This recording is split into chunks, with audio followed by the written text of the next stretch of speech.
welcome back to A Better World. This is your host, Mitchell J. Rabin, and today we have, for the third time, the presence of Joseph Mark Cohen. Today he's going to be joining us and speaking specifically about ancient and modern Egypt, the sounds of Egypt, the temples, the rituals, the teachings, and practices of the ancient Egyptians and the relevance for us today.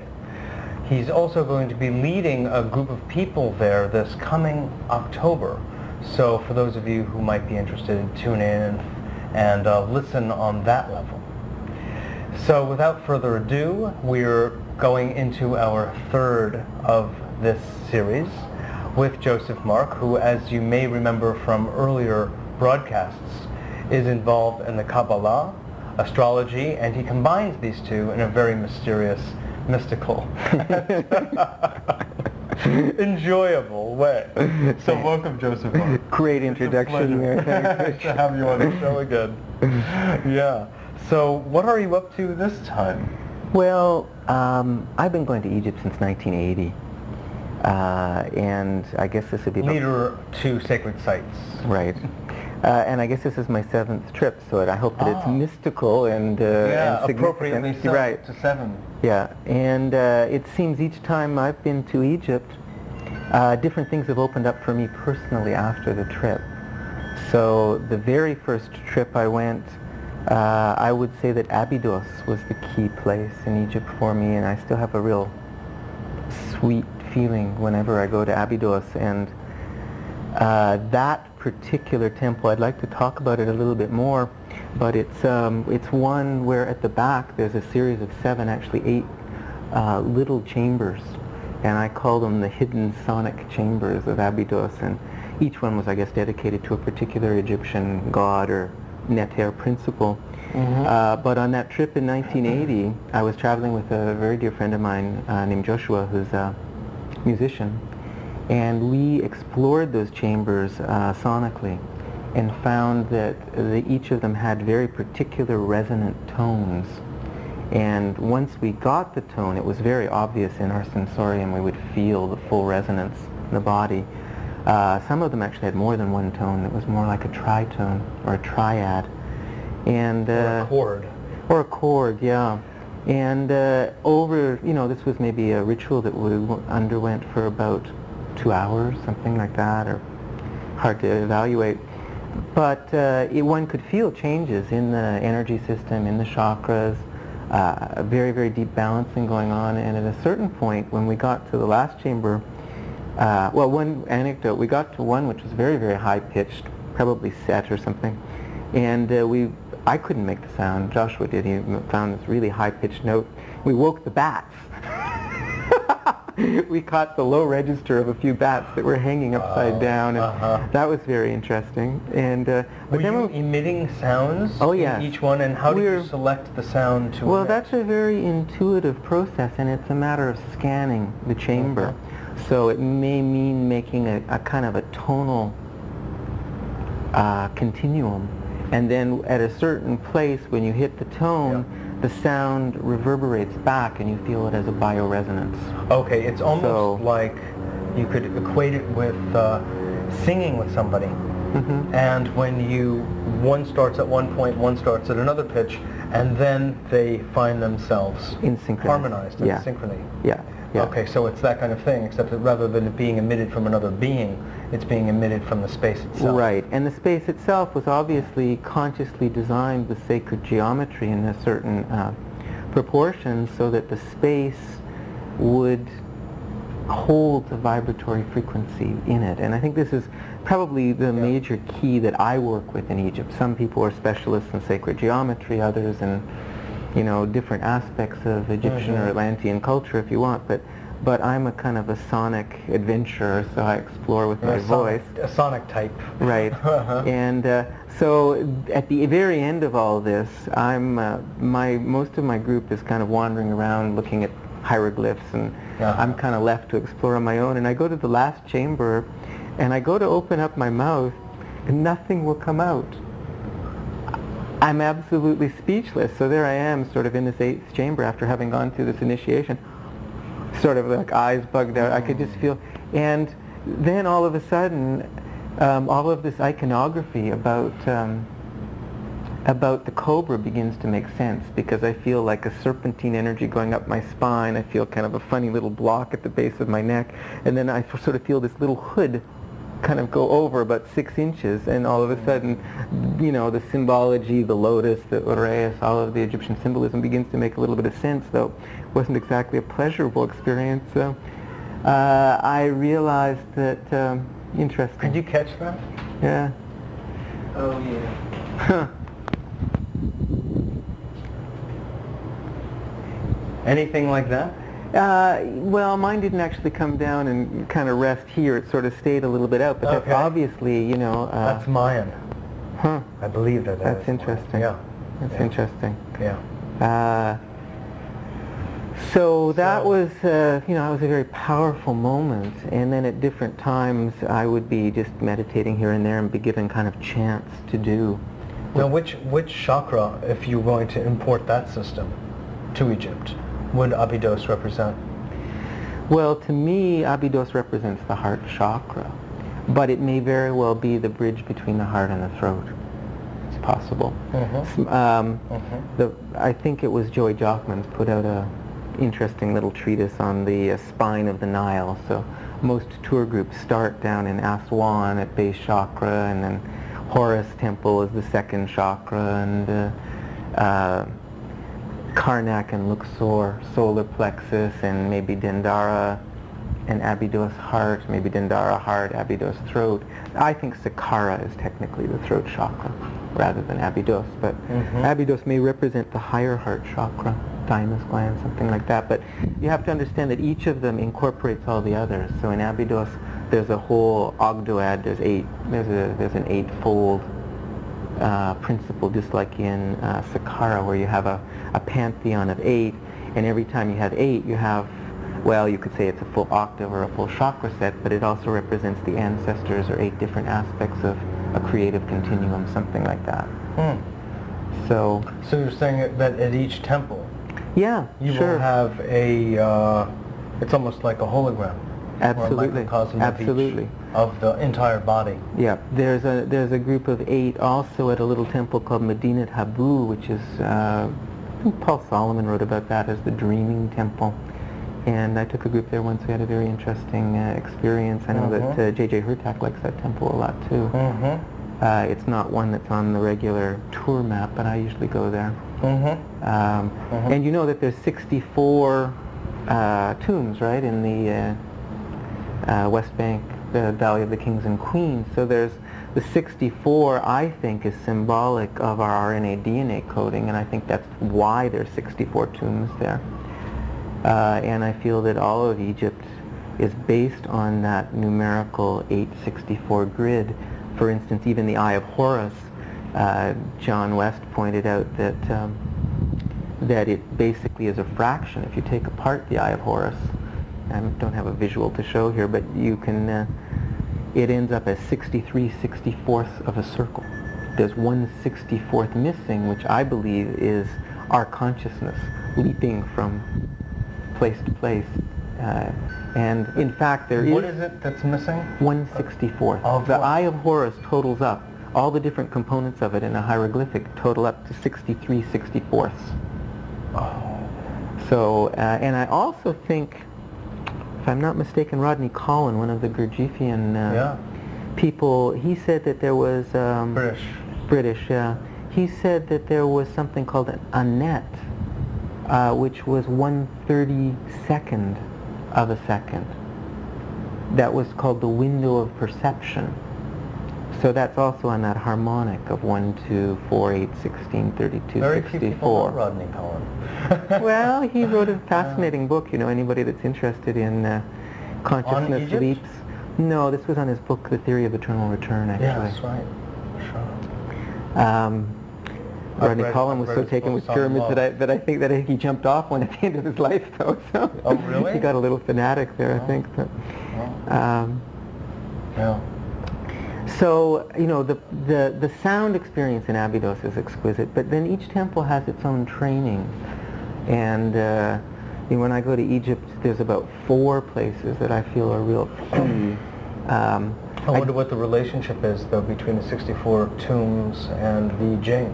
I don't know. That's a good one for exploration, but I think that, you know, there's a way, eventually, I would suspect that each of the pharaohs in each of the tombs of the 64 chambers represents a certain aspect of our genetic inheritance. That's my initial guess on it, but the one that's missing, the 164th, is the completion of the eye, is probably representing, I'd imagine, the completion of the awakening of the third eye. Well, either that or the completion of our evolution, in the sense that it's like the capstone, you know. It's like better to have a pyramid without a capstone because it gives us something to aspire to, you know.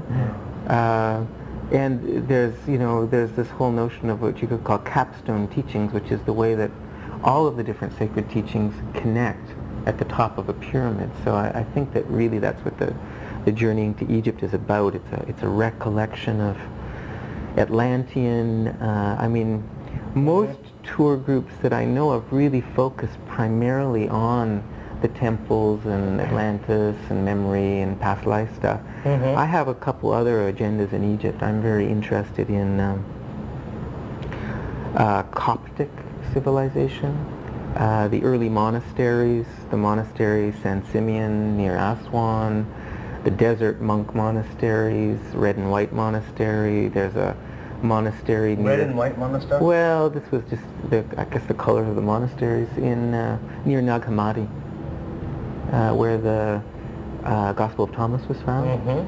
So that's an important place, Nag Hammadi, in terms of what it's released of sacred text. It was a whole library. That's right. So the Nag Hammadi library and also the Alexandrian library we've yet to find, and I suspect personally that it's a portion of it is hidden away in some crypt or coffer or dry place underneath one of the desert monasteries. And so it's not been burned? Well, some of it was and some of it wasn't, I think. So there's a monastery called the Monastery of St. Macarius, which has a beautiful energy. I mean, you get within about 5 miles of this Wadi Natrun, and there's a really heart vibration there. And where is this located? Well, it's on the desert road, about 2.5 hours, 3 hours from the pyramids going up towards Alexandria. It was in the news a while ago. Mark Singer, who did Atlantis Rising tours, he kind of had people going there with some regularity, and I think the news release was that they discovered the bones of the prophet Elisha and the bones of John the Baptist, both, at that particular monastery. So I thought, it's an interesting connection. I think if you're Casey, would have been interested in that one. Yeah. So, so there's records of all sorts. So these are early Christian monasteries that you're interested in? Yeah, even Abydos, after it was an Egyptian temple, monks lived there. I seem to see myself once in a lifetime there, in that capacity. As early Christian? Yeah, it was kind of interesting. And I can see that, actually. You look like one of the monks I saw at St. Catherine's. Right. Well, I'm trying to keep my weight down. But, so there's many, you know, it's like Egypt is truly multidimensional in that way, because you have the vibration of the Atlantean energy stored in the temples. You have a kind of Egyptian pantheon who, you know, Joey Jockmans and others think were actually Atlantean elders who were revered by Egypt and then turned into gods, which is an interesting theory.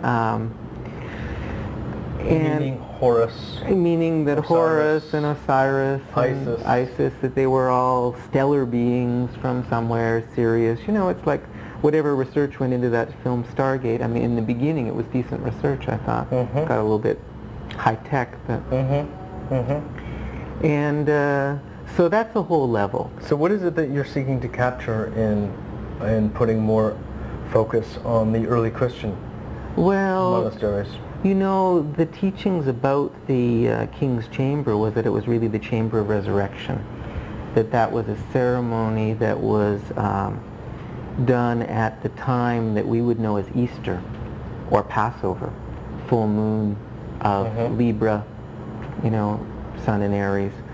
And that, combined with the lore about Jesus going to Egypt, and then if you look really closely at what's in the New Testament, there's a man named, I think it was Wallace Budge, no, a man named Massey.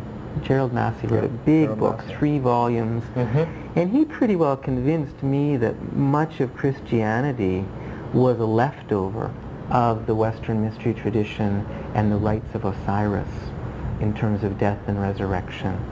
So there's that level to look at in Egypt, and that's, you know, that's what's everybody's fascinated with right now in the New Age in terms of ascension, and it's as if there was that was a whole training of the nervous system for a period of, you know, thousands of years. At a certain point it was over. The priests went decadent. It wasn't the right time.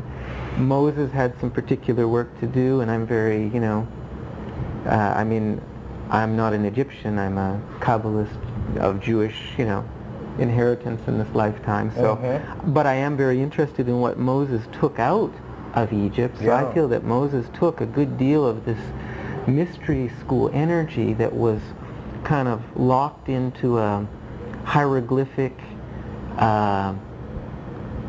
memory, mnemonic Atlantean energy, and I think that Moses was actually purifying his Atlantean karma, and he had a particular work to do to take this energy and translate it out of the Egyptian and into the Hebrew. Meaning that, you know, as Kabbalists, you know, the Kabbalist name for God's the Ein Sof, the Infinite One, had a plan for the evolution of the species, and at a certain point it was better to take that energy and put it into harmonics. And then the Hebrew Kabbalah and the Hebrew prayers, you know, it's like rabbis haven't been fond of looking at Moses because they find him a little too Egyptian, really. You know. In what respects? Well, you know, he's carrying Egypt magic with him. He's carrying the vril stick. He's speaking with, you know, with God at Mount Sinai. You know, God knows where I've been living recently in Sedona. Everybody just figures, oh, you know, what happened at Mount Sinai was just, you know, a UFO ship, and Moses was, you know, going up and down and talking to an overlord from outer space. Well, I don't think I'm going to go that far. I mean, as far as I know, the Hebrew God name means, you know, the one who was, is, and will be, and is sort of the infinite presence. But which name? Well, the 4-letter name. We're not going to do it on the show here. Okay. Deference to my. But Hashem. Right. So there's even some people who work in energy medicine and pyramidology and working with sacred measures. I think the man's name is Ken Killick, and he's written an interesting book where he basically says that the Ark of the Covenant was the control panel of the Egyptian pyramid, and that part of Moses' mission was to take that out and basically deactivate the pyramid by taking it out and then making it portable, which it was as it went across, you know, 40 years. A little Japanese influence. Well, I suppose you could see it that way this time. But of course, the pyramid technology in the first place was Atlantean. Right. So that means the Ark was also Atlantean. Maybe yes, maybe no. I don't know about that. Well, how would it stand to reason? I guess so. Yeah, it does stand to reason, doesn't it? Yeah. I mean, all I do is I look at the mathematical coding in the Torah, and I notice, for instance, that the King's Chamber, somebody did the measurements on it and looked at the musical notes of it. And it basically is 256 cubits, and it sings at 256 cycles per second. That's its resonant frequency. Of what now? Of the King's Chamber. The King's Chamber. Or the Chamber of the Resurrection. Right. Paul Horn went in and tapped his tuning fork, and I think he got 432 cycles per second off of the coffer, which what is middle A in music, but it's the old Pythagorean tuning middle A. So I think the person who did the measurements is Rocky McCollum, actually.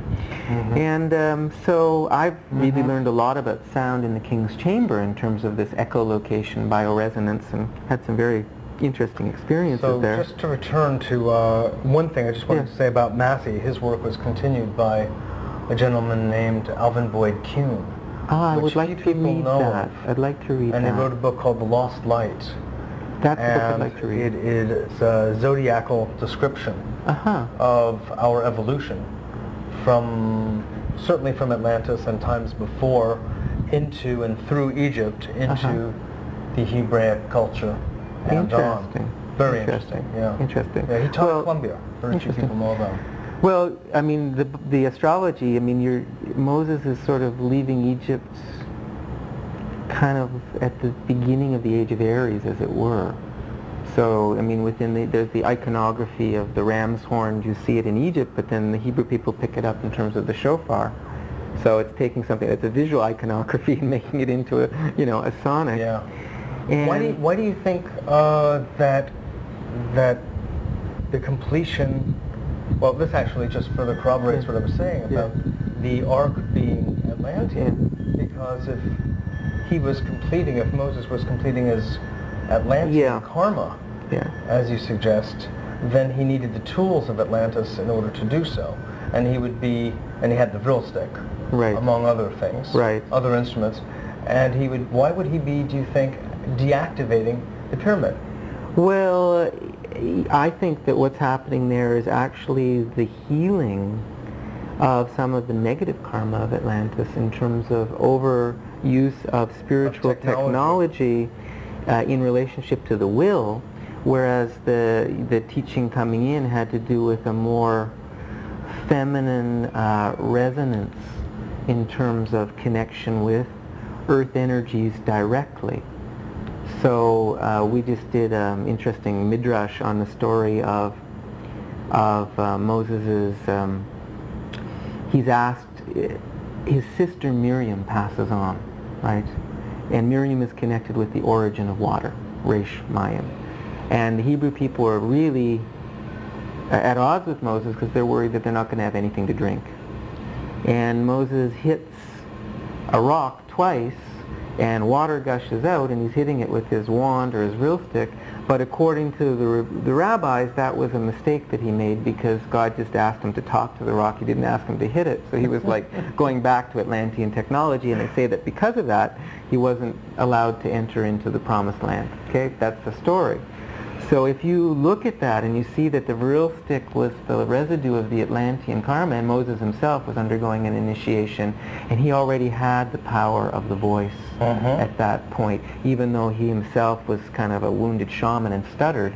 Aharon, the high priest, would do the talking. Right. He could have evoked through prayer or request, and in relationship to the earth energy in the way that Miriam was connected to it, he would have been able to douse and divine and known that the water would flow. So the idea that he was using just a little bit, there might have been a little bit of fear, there might have been a little bit of will, perhaps he was in real grief at just losing his sister, there was human emotion involved. But so I see that there was a kind of a slow letting go of the past here.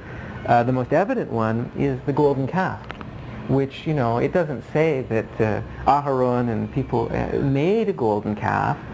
It says that the golden calf jumped out of the fire after the gold was melted.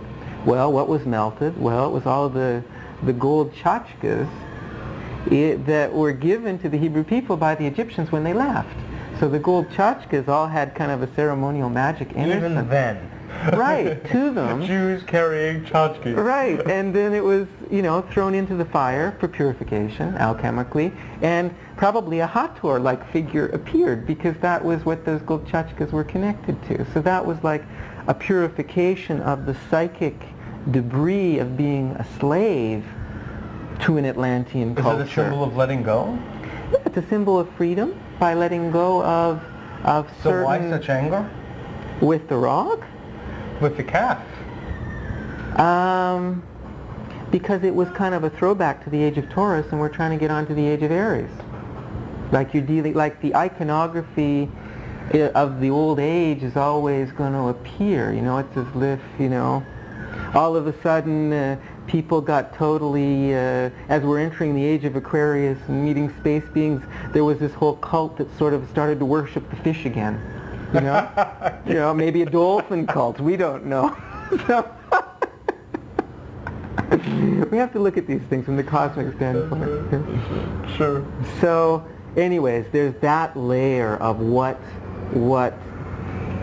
needed to get purified out of Egypt. So I don't necessarily take people to Egypt so that they, get locked back into an old cycle. I mean, but of course people have very, very powerful meditations, and they meet unbelievably powerful guides, and they have memories of temple lifetimes. So Egypt is probably, for inner experience, I don't think there's any place stronger on this earth to go to. So what do you think really, Joseph Mark, the benefits are for people who go? Relative, one is that they may be getting in touch with memory. That's right. And that memory may be Atlantean, it may be Egyptian, it may be Hebraic. And it may be very personal, and they may have, gone to a certain level in an initiation cycle, and not gone further. Or someone might have been in a very austere temple training and decided to have a love affair and were kicked out of the training. I mean, the best documentation of that, of course, is Elizabeth H. book, Initiation, where she talks about her memory of her training. Or you could read the book about Seti, who was kind of the resident folklore expert at Abydos for a number of years. I had the good fortune to meet her, I don't know, on the first trip I went, I think in 1980. So there's a purification there. There's a bringing of something that might have involved some spiritual mastery to the surface. Often there's a reunion with a group of souls who have worked together in a past life. So there's multiple benefits. For rejoining with old friends. Completions. That's what it sounds like it could have a lot to do with. Yeah. And a great story was told to me on the show by Gigi Vendector, who is she's a soap opera producer and director. And she was invited by John West and Boris Said, the producer of Mysteries of the Past, of the Sphinx, excuse me, to handle their camera work and direct a piece of what they were doing. And so they invited her, and they were in the King's Chamber, and she was classically trained operatically. And she started to, when she was lowered herself into the sarcophagus, started to access a voice range that was not hers. I mean, she says octaves in each direction. And went through this entire process that lasted, maybe an hour and a half or so. And came back, and within 9 months of being back in New York, actually fairly unhappy and not getting much work in her field, she all of a sudden found herself to be clairvoyant. And it just began to happen.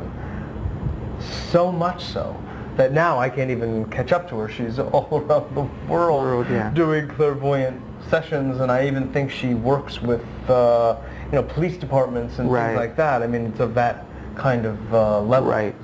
So it's sort of a reawakening of faculties that she had that were dormant until she reconnected physically with the space.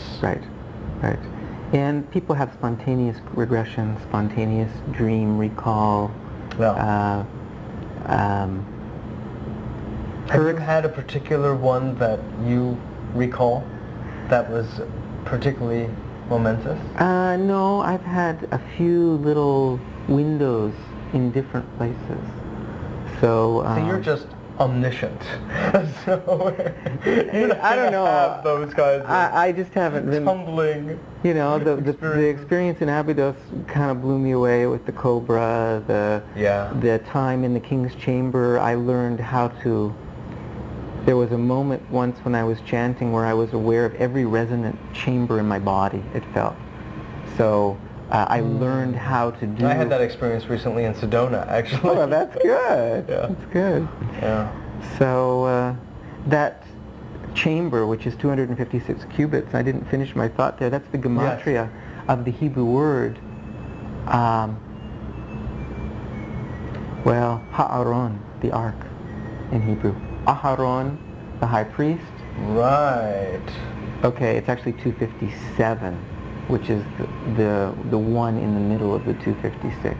So there's a whole mathematical mysticism there. So there's lots in the Hebrew gematria to support that theory of the Ark being right there in the king's chamber and taken out. Oh, uh-huh. So, interesting.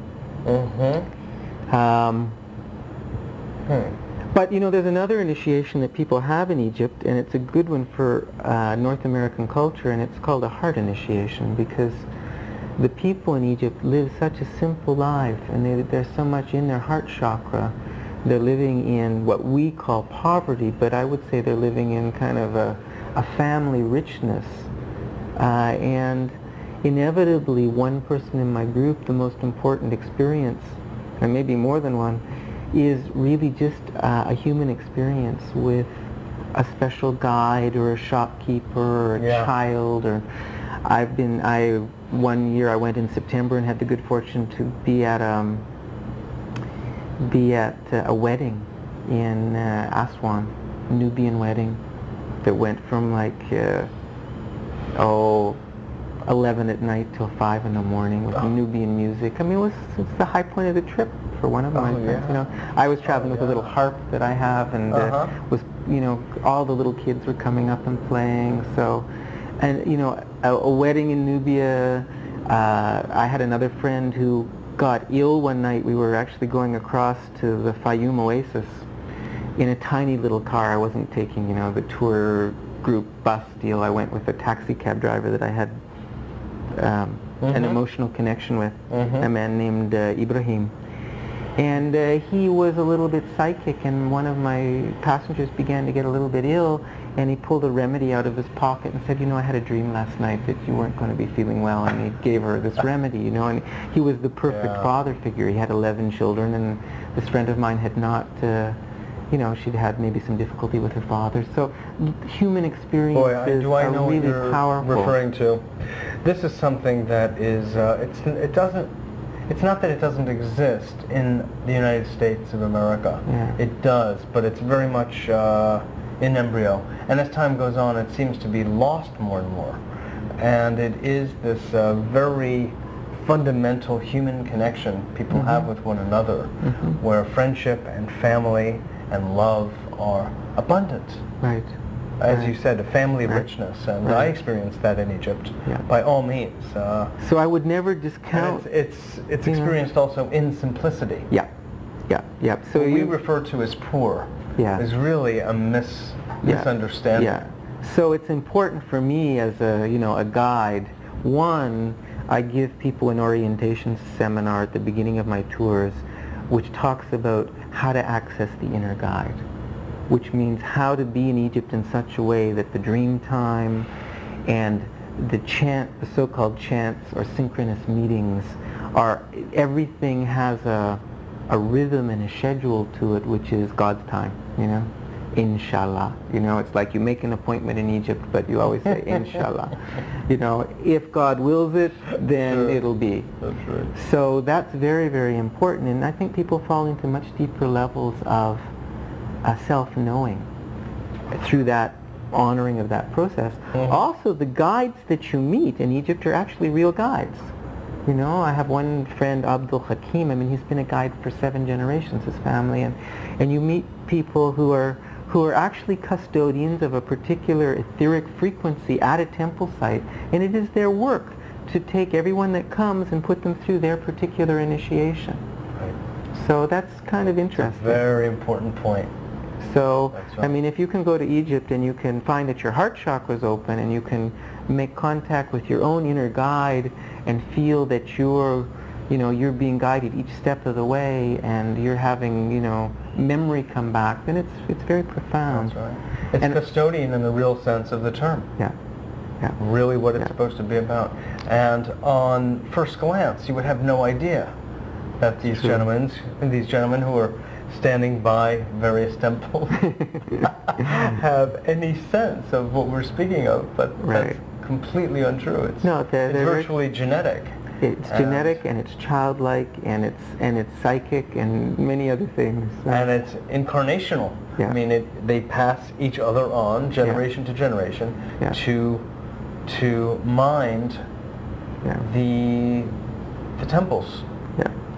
And my understanding is that after one does the Egyptian initiation, we'll call it, one realizes that, of course, the body is the temple, and the temple is portable. So you're given the tools with movement, with sound, with aromatherapy, use of essential oils. I was about to bring that up. To know how to take our physical body and enter into other dimensional frequencies through conscious use of our sensorium. Okay, this is not this isn't an ascetic work, though there was one ceremony, one of the best theater... It's aesthetic. It's aesthetic, exactly. And we have a composer in Canada, Murray Schafer. He put together a 12-hour theater piece called The Litany of Ra, which is probably the best theater piece I've ever been to.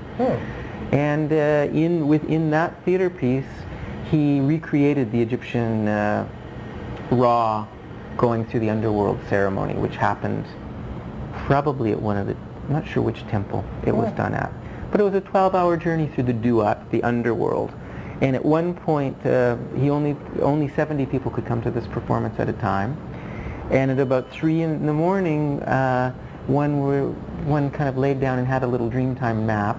And then Maureen Forrester, a Canadian operatic singer, did her operatics, which would be very similar to what Gigi would have channeled in the King's Chamber. Yeah, right. And one would walk out of that, be bathed with this beautiful operatic high-pitched sound, walk through some veils, and the ceremony involved ceremonially inhaling 24 different fragrances, leading me to believe that in Egypt, each of the little G gods, or neter, each was connected to an aromatherapy oil as well. Essential oil. So, and each of the oils work in a particular part of the brain to open up certain emotional memories. So that was a very, very, very well choreographed theatrical initiatic experience. God, yes. And I was in an altered state for 3 days. After that theater performance, Murray Schafer had done some wonderful work resourcing Egypt and learning how to make that portable, give it to a group of people in the 20th century who would be attracted to it and would remember. So. Incredible. That's the way theater really should That's be. The way theater should be. That's absolutely. true composition. Yeah, and the music I think one can still find on a cassette or. We had Gary Young on the show some time ago, the naturopath, who's done extensive research on essential oils in Egypt. In fact, even has a farm where he grows plants in Egypt, and they are according to his reading of the hieroglyphs as to how to formulate and distill. Right. And he's actually improved on that with some modern technology. But he says that many things have happened inside the chambers through the activation of the olfactory sense. It's true. And it's very true. Of course, everything is amplified. Yeah. Everything's amplified, sound as well as sight, even if it's dark. Right. But the olfactory, I always think, with sound, are really the most profound of them all. Yeah, even in the oldest senses that we have. Right. So you have, our olfactory sense goes into the infrared and up into the ultraviolet ranges. It goes. It's primordial. It goes into our reptilian. Sensual, sexual area, and then it goes and it goes right up to the mystical union with the beloved in terms of the Sufi connection. So let's mix metaphors, dream time, etc. Isn't it interesting that we're at a point in time, Joseph Mark, that people can go to Egypt and talk about chakras. Right. You can also go into the temples in Egypt and speak about dream time. Right. Taken from the Australian Aboriginal continent. We are, in a sense, it looks like it might be mushing things together. Yeah. And I think we have to be mindful of that. At the same time, there are certain key universal concepts that grow archetypally out of every culture that are indigenous, that we are now free, in a sense, to roam about in. Right. And so if we don't mash and mush too much, they really have significance in cross-cultural context. Right. Well, the key is for us to be able to know when to drop our concepts, to just have a clear experience. And that's one of the reasons that I take very small groups of people to Egypt. I take people that I feel personally connected to often, because I've been there when like a large group's gone through with like 40 people, and some tour leaders doing, a visualization of the crocodile god or something, and it gets a little bit too much for my taste, personally. Well, I like has his own, ability to deal. And I like to take people to, visit a Sufi perfumer and, people in coffee shops. I sort of get off the beaten track a little bit, and I like people that have a sense of personal adventure to come with me. So. Well, you're an sensual adventurist. I suppose so. I suppose you are. Here's a concept. Some say, in fact, an Atlantean scientist priest known as Yokar said that a lot of the energy has moved from Egypt as a power spot to other parts, that the ley lines on Earth, in Earth, have shifted, and that Egypt no longer holds the power that it did, even up to a few years ago. I suspect that... I'm not saying I know this to be true, but it's an interesting idea that I just wanted to present to you and get your feedback. I would look at it more like a pulsed model. Even the energy coming into the Great Pyramid is primarily inactive, but at certain points around the solstice and equinoxes and certain stellar alignments, it tends to have a certain magnetic, it pulls in cosmic rays still, even though it's muted and not really functioning to its full. I think that Egypt got deactivated in an earthquake, at the time that Jesus was crucified. There was a big earthquake that happened around 33 or 30 AD, and it cracked a lot of the temples. But that doesn't mean that people can't go and reactivate in their memory. And then they are like, little honeybees taking the pollen of the earth energy from Egypt to other places, and somebody goes to Egypt, and then 3 months later they have a dream, and then all of a sudden they've built this amazing pyramid structure somewhere in Sweden, and they just happen to have built it right on the major ley line network going through Sweden. So that's the way these things get diffused. So I think Egypt is still pretty strong, and I think that an earthquake or two could yet happen, and we could have yet some more archaeological discoveries and some records. And of course, Edgar Cayce said that the Atlantean Library, the Hall of Records, which would be the library of Atlantean technology, would yet be found. And later, in this next 5 years, it's possible. So I know that a few people, including, Joey Jockmans and others, are really, they keep going back to try and tune into more and more of this Hall of Records. So that could be very interesting. And has the location been cited? Well, Edgar Cayce seemed to feel that it was underneath the paws of one of the Sphinx. So people go there and often do, I take people to do a meditation between the paws of the Sphinx sometimes. And it seems that they are really just empty chambers there, but because of the relationship of emptiness to emptiness under the two paws, it sets up a certain frequency that helps the brain synchronize and fall into a particular memory pattern there. Right. There's something interesting what do to you do get every when you day. add two emptinesses together? That's a good question. It's an Egyptian koan. I think you get one wholeness. Well, no, I think if you looked at it in terms of sonics, you probably get an image of Ptah in the emptiness. Ptah being the potter, creator, the god that creates, chisels out form and space within form. So that's my answer to that question. I don't know if I get enlightened for that answer. Right. I think you still have to plow on. Okay. So it may be found, I think that people will reach a certain level of mind and heart in synchrony that will access what is really there in those paws. And that's one nice thing about having a nice sized group, because the collective power, that's true. if you can get people in alignment and focused and really hone that attention, you can really create things. If I may mention Alan Steinfeld, our dear caravan, showed us a video very recently that he took in Egypt. And I could see that through the course of their travels along the Nile, by the end of it, by the time they reached the king's chamber, they were different people. The power they were emitting, the feeling they were emitting, and they were clear. At the beginning, it was like a whole bunch of Americans sort of on a tourist fantasy to Egypt, like, oh wow, this is fun. By the end, they had become gods. And I think even the quantity of people contributed to that feeling, you know? Well, if I have a smaller group, I'll bring a few of my Egyptian friends in. We can have up the quantity, works. You know. That's right.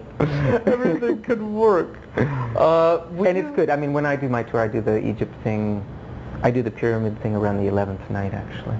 If it's a 14-night trip, I just choose the 10th or the 11th night to do that. But I also like taking people out to Sinai after. Oh, after? Yes, because that's the way it happened historically. So I like to go out to Sinai for a couple of days, and it's sort of like, because in Egypt you're so filled with impressions, physically and psychically. Oh, I hear what you're saying. That to be out in the place where there is no iconography. Space. And space. Mountains. It's really God's country. I wandered around the Sinai. I can see you with a Bedouin turban on. A few years ago, and I spent more time there than anywhere else in Egypt, in fact. And there's something about that space, its vastness and its antiquity, that goes right in. The memory is locked in the mountains, and yet you don't have to be focusing on any kind of iconography or any temple detail. It's like you and Earth herself.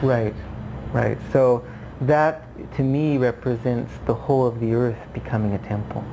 You know, we have all these little local temples and initiation centers, but when the human consciousness can go out into the barren wilderness and just vibrate with the beauty of a sunrise, or... That's right. In freedom, with freedom. Oh, God, that is a proper distillation of a trip like that. That's really very beautiful.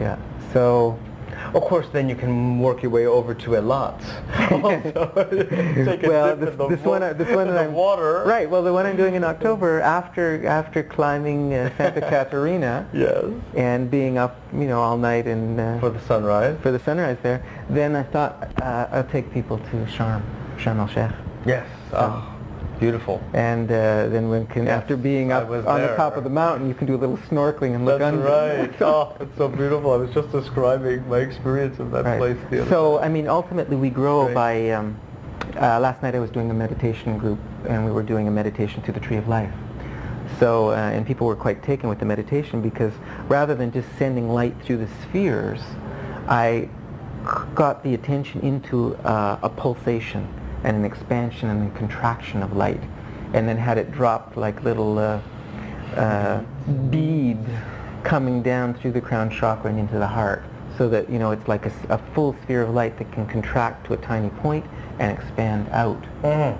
So that pulse from being in the condensed meditation space of a physical archaeological chamber set to a particular tone, to being out in nature and expanding into the vastness and being in more an aboriginal at one with environment, is a very interesting pulse to experience within a day or two. And you can have a peak experience on both ends of it. You know? I want to just go back a moment to something you said in response to my question about power in the temples. And you made a good point that I just want to highlight, which is that we are the temples. And when you take enough of us and put them into a physical temple, then we are recharging right there on the spot. That there are, of course, astrological and alignment dips, ebbs and flows, which happens in each of our lives anyway. It also happens with spaces. But since we are that which is the completion of the 64 64ths, I think that's just something that we have to be mindful of. That basically Earth hops and feels loved where we gather. So there's a lot of souls who at different points in the past 10 years have been gathering in little tribal matrix to honor the mother Egypt. Yes, indeed, Yeah. indeed. What do you think that we can kind of extract, if that's the right word, from the kinds of guidance that you give on such trips and of others that I know? In other words, how can people take their experience of Egypt and bring it to bear on our situation today on the planet, Well, I think... which is at the same time so dire and so blissful? Right. Well, I think it happens in, dramatic and non-dramatic ways. It can happen like Gigi and her operatics. I think Barbara Marciniak started her channeling in the King's Chamber, something on harmonic convergence.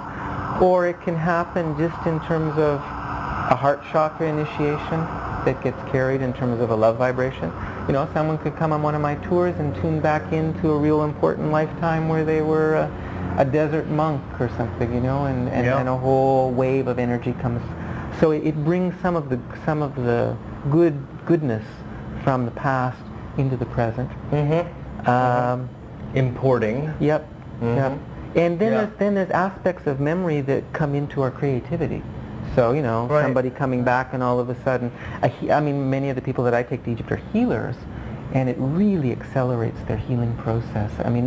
They feel like they've been gifted with a whole new package of vibrational frequencies to work with when they come back. Yeah. So that, they're seeing a significant number of people, and it's really good to regenerate and empower the healers. It's very important that we do that. Are there any particular sounds that you feel our audience could take with them or use, even in the privacy of their own homes, that would invoke the sense of the ancient Egyptian frequencies? I'll share one, and this is one that came actually to me. I was working, I do polarity therapy, and I was working with a woman who had some complex problems in her life based on There's nothing that Joseph Mark does not do. He, like me, actually, is somewhat of a Renaissance man. So, anyways, this woman had some difficult sexual experience, and it seemed to go back to Egypt.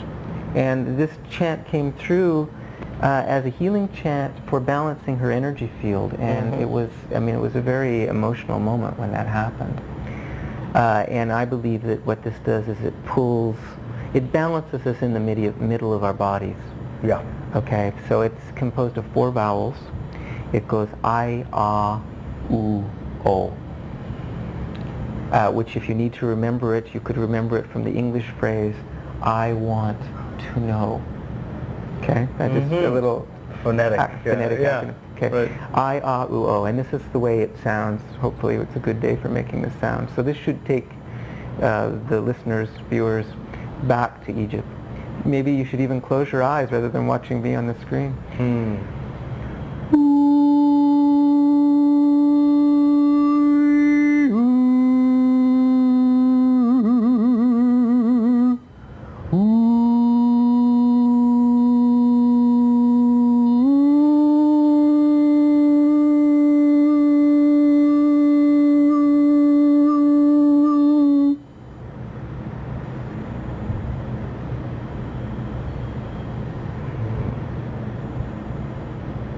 That has a lot of power.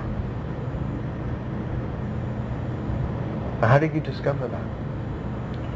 I believe it was given to me first in Abydos, and then I remembered it while doing the polarity therapy.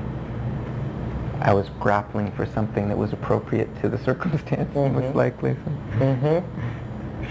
Thank you. My pleasure. Truly, truly. We still have another minute or so. So 2 things. One is, let's give your phone number so in case people want to get in touch with you. Okay. About this or any of the number of other things you do. Okay. They can do so. I've got a couple different numbers. If someone wants to call me at my home base in Canada, they can call 416-658-0663. A live gematria. Right, and I have a little voicemail 800 number, which is 1-800-775-0712, extension 3777. So I hope that people can rewind your show to get that. Shall I say it again? Yeah, do it again. 1-800-725-0712, 3777. Wonderful. Okay. It's been a pleasure having you on the show again, It's Joseph been a Mark. pleasure to be here and Truly. wearing a different hat this time. That's right. A different yarmulke. Right. And so really it's a pleasure to have someone so well versed in so many different areas and so committed to helping other people awaken. Thank you. It's beautiful. Thank you. And that's what we're about here at A Better World. So we're real glad that you all joined us again, and it's a pleasure to have you. Please feel free to call 212-420-0800 and share your thoughts, comments, and we love to hear from you. Thanks so much for joining us. This is Mitchell J. Rabin, your host, and we will see you next week.